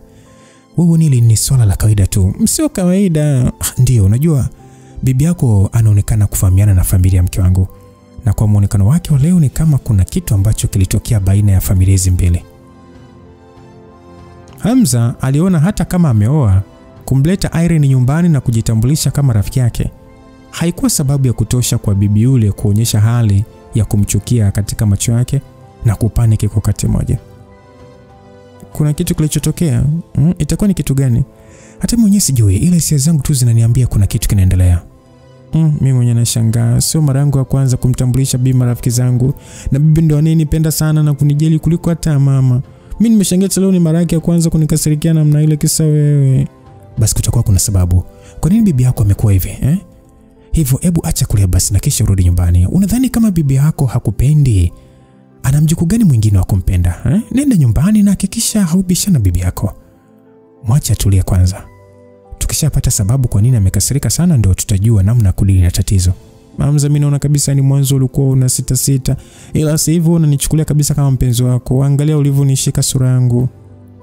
Hamza pale alishtuka, kumbe alikuwa akionyesha mahaba kwa Irene bila kujijua. Una haja kuwa na hofu, mimi nijua tu msichana mrembo kama mimi huwezi kuacha kunipenda, aliongea Irene huku akimkumbatia Hamza. Hamza alishatu kulaumu tamaa zake. Ukweli hakujua ni tamaa ama ni nini. Baada ya dakika chache za kumtuliza Irene, hatimaye alimrudisha nyumbani na kisha alitumia usafiri wa Bolt kurudi nyumbani. Hamza kabla hajakaribia nyumbani alikumbuka kitu. Hakuwa amemnunulia Regina zawadi yoyote. Hivyo aliomba kushushwa na kisha moja kwa moja alienda katika moja mgawa na kuchukua kahawa ya maziwa ya kawaida pamoja na soya. Sasa mara baada ya kufika nyumbani, shangazi alikuwa amekaa kwenye masofa, ni living room. Alikuwa akiangalia TV. Alikuwa deep katika tamthilia hiyo kiasi kwamba alikuwa hadi akifuta machozi. Mara baada ya kumuona Hamza amerudi na kumuona akiwa na machozi, alishikwa na aibu kidogo na kujibaraguza. Hamza, mbona leo umerudi mapema sana? Nimerudi baada ya chakula. Vipi, Regina amesharudi? Ndio. Baada ya kula ameenda kwenye chumba chake kwa ajili ya kuendelea na kazi. Hamza alishia kutabasamu na kisha alizipandisha ngazi kuelekea katika chumba cha Regina na kugonga mlango. Lakini aliishia katikati mara baada ya kumsikia Regina alikuwa akiongea na simu. Hivyo aliingia moja kwa moja. Regina alikuwa busy mno. Mbele yake kulikuwa na furushi la makaratasi, huku akionekana alikuwa akipokea maelekezo kupitia simu kuelewa baadhi ya vipengele. Na mara baada ya kumuona Hamza akiingia, alishatoka kumwangalia na kumalizia kuongea na simu. Vipi, unaona leo umerudi mapema? Ndio mke wangu, nimekuletea kahawa ya aina mbili. Kikombe cha kulia ni kahawa ya maziwa na ya kushoto kwangu ni kahawa ya soya. Vipi, unataka ipi hapa? Aliongea Hamza kwa tabasamu. Naam. Upande mwingine tunamuona Dastan pamoja na mwanamke aliyekuwa akiongea na simu, na alikuwa ni kama amepokea taarifa nzuri. Vipi? Mbona unaonekana kuwa na furaha sana? Ilikuwa ni sauti ya Kanali Dastan kwenda kwa mwanamke aliyevalia nguo ya kulalia ya kitambaa cha hariri katika moja ya hoteli ya kifahari iliyokuwa katikati ya jiji. Mwanamke huyo alionekana muda huo alikuwa anaongea na simu, na ilikuwa ndo ni kama ametoka kupokea taarifa nzuri. Akasema kwamba nilikwambia ilikuwa ni chaguo zuri kumtumia Irene. Aliongea sasa akisogea kimadaha na kwenda ukaa kitandani. Yaani unamaanisha nini yani? Mimi sikutegemea, ila inaonekana mpango wetu umeenda haraka zaidi kuliko nilivyotarajia. Nimepokea simu, Irene kaiharibu gari yangu. Trish, unajua mimi na wasiwasi na matendo yako. Ya kwanza ilikuwa ni Alex, na sasa unataka kuwa karibu na huyu Hamza. Hii sio ni faida yoyote bwana. Dastan, shida na kusumbua naijua. Wewe unasumbuliwa na wivu tu. Unadhani kwa sababu Yulia akatokea kumpenda huyu Hamza, hata mimi nitadaika na kutoka nje ya mipango ya kazi? Kama ndio unachowaza kuwa na amani bwana, afu stoshe hii ndio nakusaidia wewe.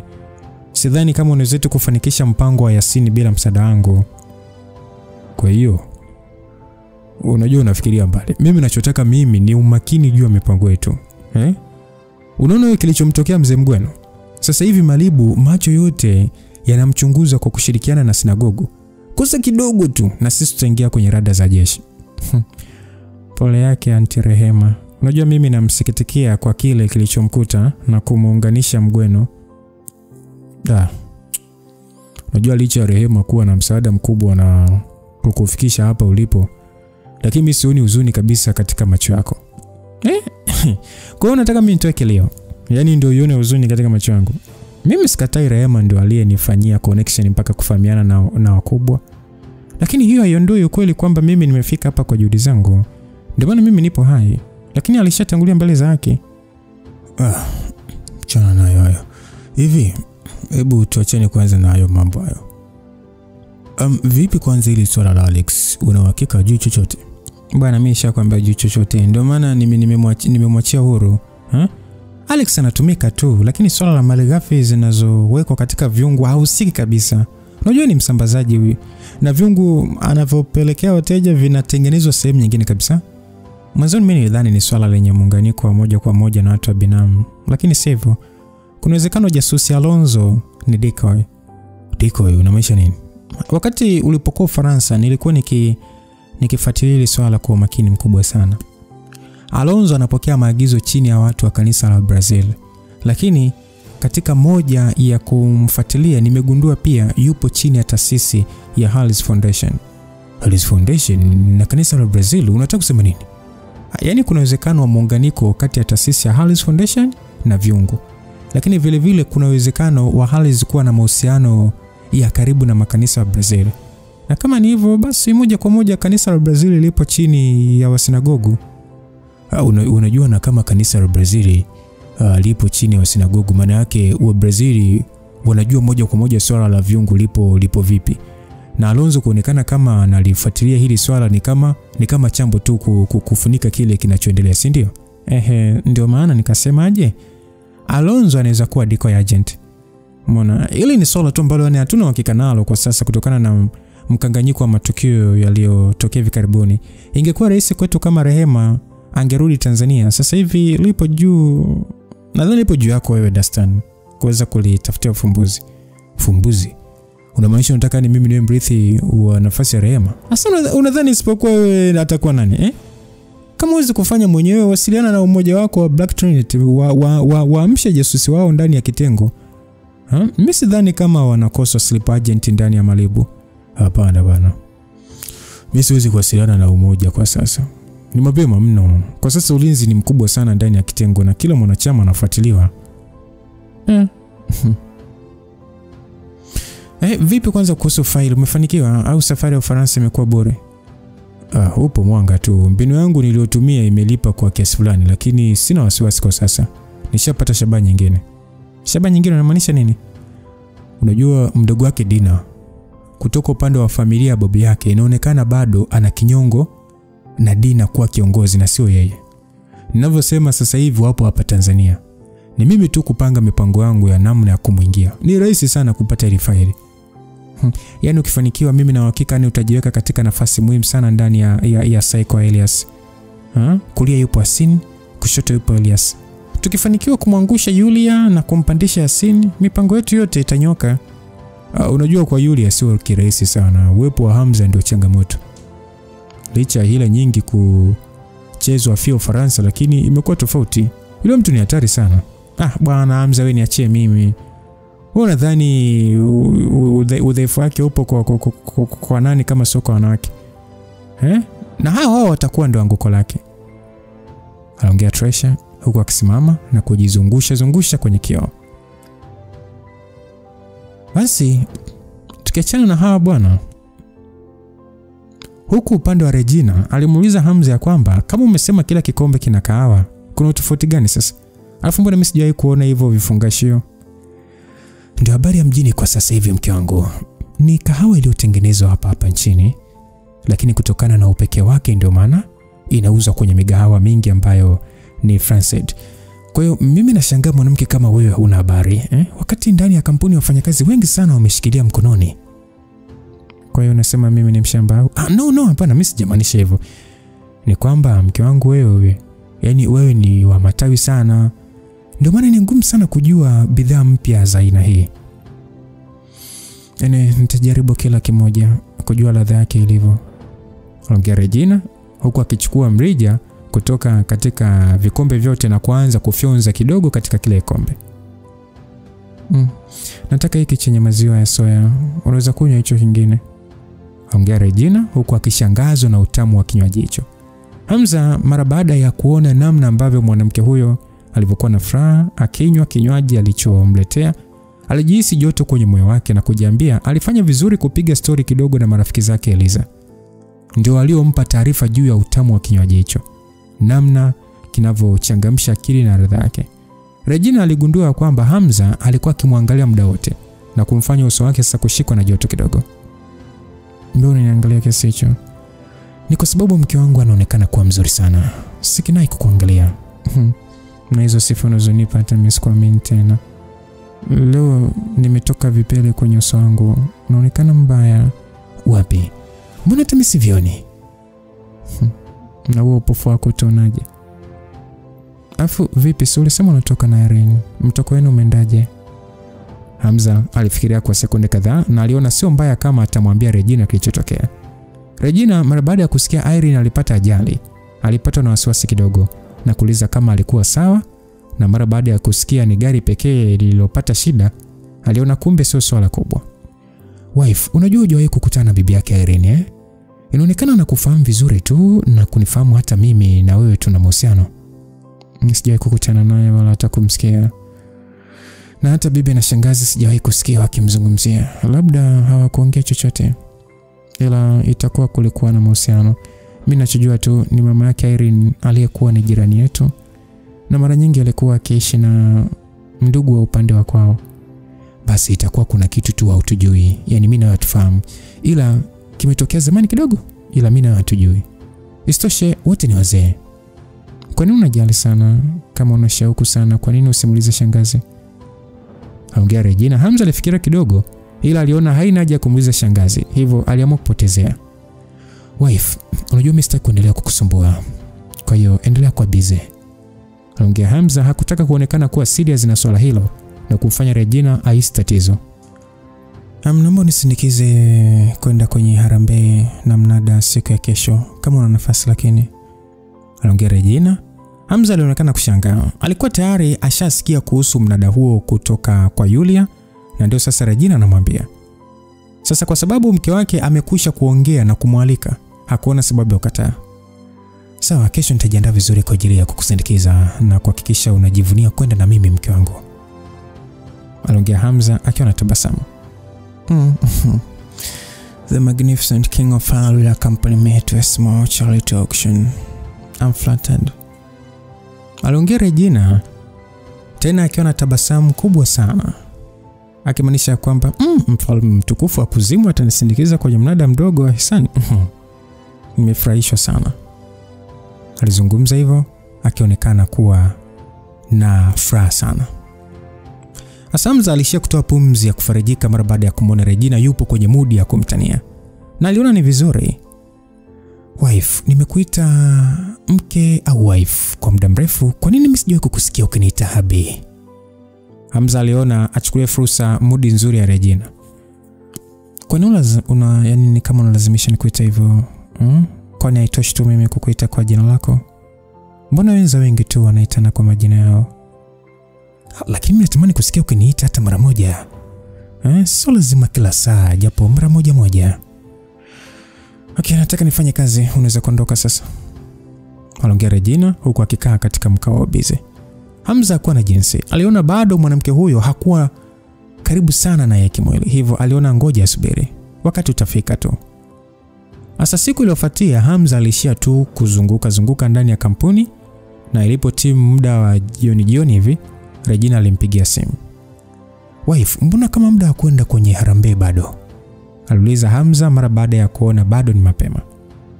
Kuna sehemu nataka unisindikize kwenda kwanza. Tukitoka huko tutaelekea moja kwa moja kwenye mnada. Tunaenda kukagua biashara zako ama? Hapana. Kipindi hicho Black Frog alikuwa msaidizi rasmi wa karibu wa Regina, na ndio aliyehusika mara nyingi kutoka na Regina kukagua biashara zake. Kuna sehemu binafsi naenda na nadhani itakuwa vizuri tukienda pamoja. Aliongea Regina, japokuwa Hamza alikuwa bado katika ile hali ya kushangaa, lakini bado alikubali na kushuka kwenye maegesho ya magari na kuwasha gari na kumsubiri Regina. Haikuchukua muda, Regina alishuka kutoka ofisini kwake akiwa ameshikilia mifuko. Hamza mara tu baada ya kuona mifuko hiyo alijua ni wapi Regina anaelekea. Mara baada ya wawili hao kuingia kwenye gari, Hamza aliendesha gari moja kwa moja mpaka alipo makazi ya familia Regina ya zamani, yani maeneo ya Msasani. Regina alipanga kumpatia Lambda zawadi ambazo alitoka nazo Paris. Ijapokuwa alikuwa amesahau kwa muda, ila baada ya kukumbuka ni kipindi cha sikukuu aliona ndio apeleke. Mara baada ya kufika, alikuwa na mabadiliko kiasi kutokana na kuwepo mtu anayeishi ndani ya jumba hilo kubwa. Angalau halikuwa na hali ya upweke sana. Tokea Lambda arudi ndani ya nyumba hiyo, Regina aliwasiliana na TDS, yani Taita Domestic Service, kuacha kuendelea na huduma yao. Hivyo kila kitu kilikuwa chini ya Lambda. Lambda alizoea kuishi maisha ya kifahari tokea akiwa mdogo, lakini mara baada ya kupitia magumu alionekana mdogo kwanza kuyakubali maisha yake mapya. Wawili hao mara baada ya kushuka kwenye gari waliweza kumuona Lambda akitoka nje akiwa ameshikilia box kubwa la glasi au kioo. Alikuwa amevalia apron na ndala miguuni, nywele zake alikuwa amezifunga kwa kurudisha nyuma kama vile alikuwa busy kufanya kazi za nyumbani. Katika lile box la glasi kulikuwa na kasa aliyekuwa amelala kivivu ndani yake. Mara baada ya kumuona Hamza na Regina, Lambda alionekana kuganda kidogo. Alionekana kuwa na wasiwasi, lakini kulikuwa na hali ya furaha kwenye macho yake. Akasema, "Oh, Regina, Hamza, karibuni." Regina mara baada ya kuona kasa yule mdogo alionekana kushangaa. Unamlea huyo kasa?"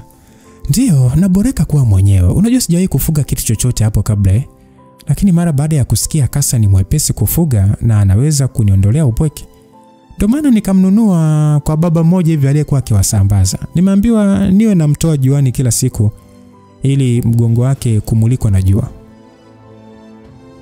Regina mara baada ya kusikia hivyo ajikuta akigeuka na kukagua mazingira ya nyumba, na aliweza kuona mimea mingi ikiwa imepambwa. "Haya maua wewe ndio umepanda?" "Ndio. Mimi sipo sana busy, ndio maana nikaona pia nipande maua." Aliongea na kufanya Regina kutabasamu. "Kwa hiyo vipi, umegundua sasa kazi nyingi ni ngumu kuliko ulivyokuwa unafikiria?"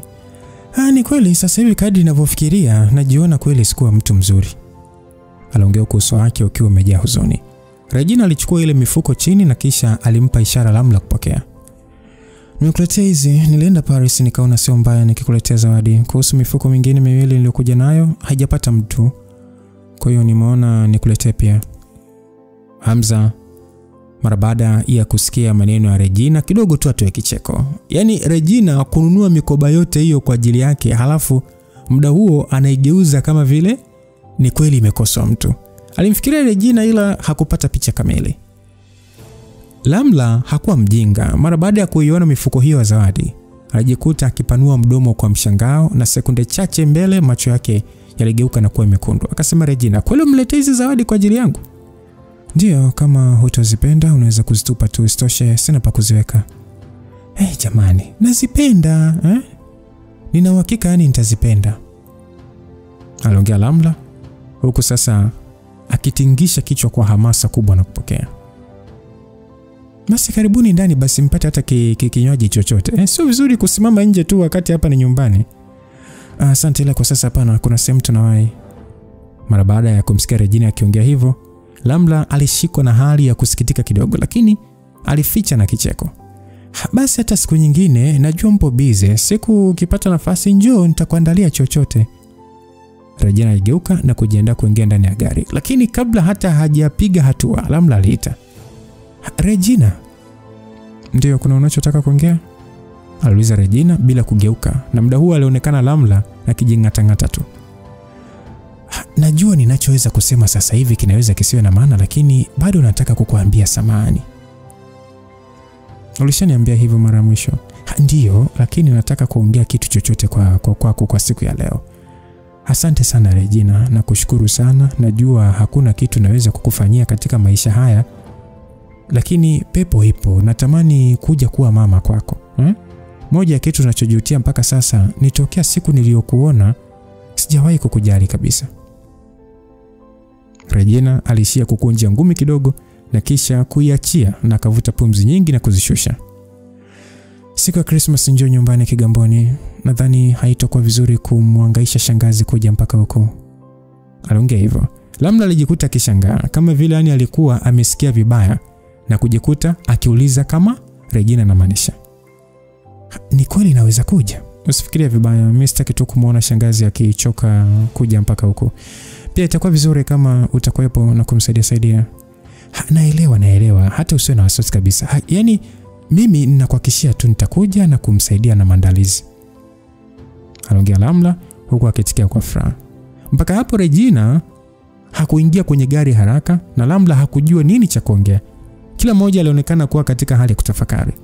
Hamza alishia kunyamaza kwa sekunde kadhaa na kisha alishia kusugua pua yake, akisi hali ya hewa kidogo imekuwa nzito. Ajikuta akiangaza macho yake na kumshangaa yule kasa aliyekuwa kwenye boksi akipigwa na jua. Huyu mbona ni kasa mweusi? Lamla alijikuta kurupushwa kutoka kwenye mawazo mara baada ya kusikia sauti ya Hamza. Kuna shida kwani? Mimi nilikutana na mzee wakati nikitoka sokoni, ndo akaniambia anamuuza. Nilivyoona ni mzuri nikanunua. Kwani kuna shida yoyote akiwa mweusi ama? Huyu ni kobe mweusi. Ni jamii ya kobe ambao ni adimu sana. Nadhani huyo baba aliyekuzia alimpata kwenye mabonde ya maji ndani huko porini. Ila aina hii ya kasa wanalindwa mno kutokana na kuadimika kwake, aliongea Hamza.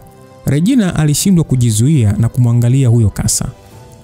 Alionekana kulala kivivu tu na macho yake ya rangi ya kijani nini. Ukweli ni kwamba alionekana kuwa wa kijani ambaye ni kama ni anaelekewa kuwa mweusi hivi. Kwa hiyo nataka kusema nini? Yani kwamba ampeleke katika idara ya hifadhi ya wanyama au? No, haina haja, kwa sababu unamlea basi endelea kumlea, aliongea Hamza na kisha kumwangalia Lamla kwa macho dadisi.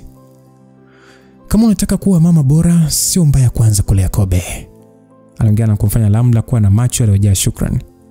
Asante sana, nitafanya hivyo. Hamza na Regina waliingia kwenye gari yao na kisha walianza safari ya kuelekea kwenye harambee na mnada. Wakiwa njiani, Hamza alishindwa kujizuia kumwangalia Regina mara kwa mara na kuwa na tabasamu. Sasa na Regina yeye alikuwa akimtazama tu kila saa na alikuwa kimya. Ila alishindwa kuvumilia mara baada ya kuona Hamza nazidi. Unamwangalia na kutabasamu? Hamna tu, ni kwamba nashindwa kujizuia na kuona mke wangu anazidi kupendeza kila saa ninavyomwangalia. Hivyo nashindwa kujishikilia na kukuangalia mara kwa mara. Lazima utakuwa tu unanikejeli ndani kwa ndani. Kwa nini ukijeli sasa? Unajua sababu mwenyewe ya kunikejeli, una haja ya kujifanyisha. Wife, unajua ukweli ni kwamba hata Miss Jali kama umemsamehe Lamla ama unaendelea kumchukia. Ila ukweli nimetokea kukubali ese, nimeukubali sana moyo wako. Kama ingekuwa ni mimi, nisingeweza kufanya hivyo. Kweli? Unadhani naweza kudanganya? Nimekuwa mbwa. Wewe ni jibwa kabisa. Basi wewe ni kajibwa kadogo. Mimi sio mbwa ushenzi wewe. Mke wangu unavonukia ni kama vile ni viumbwa vya Kijerumani. Regina kusikia hivyo alijikuta kasirika na ugeuza kichwa chake pembeni. Unanifananisha na mbwa, sitaki kuongea nawe tena. Ilikuwa utani tu, hivyo Hamza asingeendelea kumwambia alikuwa mbwa. Hamza mara baada ya kuishi na mwanamke huyu kwa muda mrefu kidogo, aligundua alikuwa akijali sana muonekano wake, hivyo hakufurahishwa na utani wa kuambiwa alikuwa mbwa wa Kijerumani. Mara baada ya kufika katika jengo ambalo mnada wa harambee ya kusaidia watu, wawili hao walishuka nje ya gari na waliweza kuona kulikuwa na magari mengi zaidi ya 100 yaliyokuwa ya kifahari. Kusanyiko hilo la harambee lilionyesha ukubwa wake kwa namna lilivyokusanya watu wazito ndani ya jiji la Dar. Eneo la nje la kuingilia kulikuwa kumepambwa sana. Asilimia kubwa ya mapambo yalikuwa ni yale ya kukaribisha mwaka mpya. Kwa sababu ilikuwa ni harambee na mnada wa watu wengi walivalia kawaida, muonekano wa Regina ulivutia watu wengi sana. Wasifu wa mwanamke mrembo na tajiri ilikuwa ni moja ya sifa kubwa iliyombeba Regina. Watu walijaribu kumsogelea Regina kuongea naye, lakini kama kawaida ya Regina hakujisumbua kuendeleza maongezi muda mrefu zaidi tu ya salamu pekee, tena ile ya kujivuta. Lakini hata kama Regina alionekana kuwapotezea watu hao, hakuna ambaye angekasirika. Isitoshe, ukauzi wa Regina ndio ulifanya watu wengi kutamani kupata fursa ya kumsogelea na angalau kuongea naye kwa muda mrefu na kwenda kujisifia. Hamza alishindwa kujizuia na kujihisi kujivunia katika moyo wake. Katika macho ya wengine, mwanamke kauzu kama huyo ambaye ni ngumu hata kuanzisha naye maongezi, alikuwa ndio mke wake. Ingawa nafasi yake kama mume kwa Regina haikuwa imefahamika kwa watu wengi, lakini Hamza alijihisi kidume kweli kweli. Ile wawili hao wanakaribia kuingia katika mlango wa ukumbi. Kundi dogo la watu lilionekana na kumvutia Hamza macho. Alikuwa ni mwanaume na mwanamke wazee hivi ambao wameongozana na watoto wadogo na walionekana ndio wanafika. Kuna vitu vingi msikilizaji ambavyo tunatamani kuendelea kufahamu. Mission ya Lamla anahitaji kuendelea kuwa karibu sana na Regina. Je, Lamla amedhamiria kubadilika kweli ama na Lamla tunayemwona sasa hivi ni Lamla OG ama Lamla fake? Bado hili swala tujajibiana msikilizaji. Tangu siku ile tuachane kuona watu wawili walivyokuwa kwenye gari na kuna mtu mmoja kama ametokea kama na miale ya blue hivyo, alafu wakati huo tunamuona Lamla huko. Kwa hiyo Lamla OG ni upi? Je, huyu ndio Lamla fake ama ni OG? Na kama ni OG, kweli amedhamiria kurudi kwenye familia hii ya Regina? Lakini tukumbukeni, aliapa ya kwamba kwa namna yote ile atakuja kumake revenge kwa Hamza na Regina. Kwa sasa hivi hata Lamla mwenyewe mwanae hana, maana mtoto wake tayari ashauliwaga Kwa hiyo tutaendelea kufahamu mengi zaidi msikilizaji hapa. Langu jina Lucas Lumbas. God be with you till we meet again. Bye bye.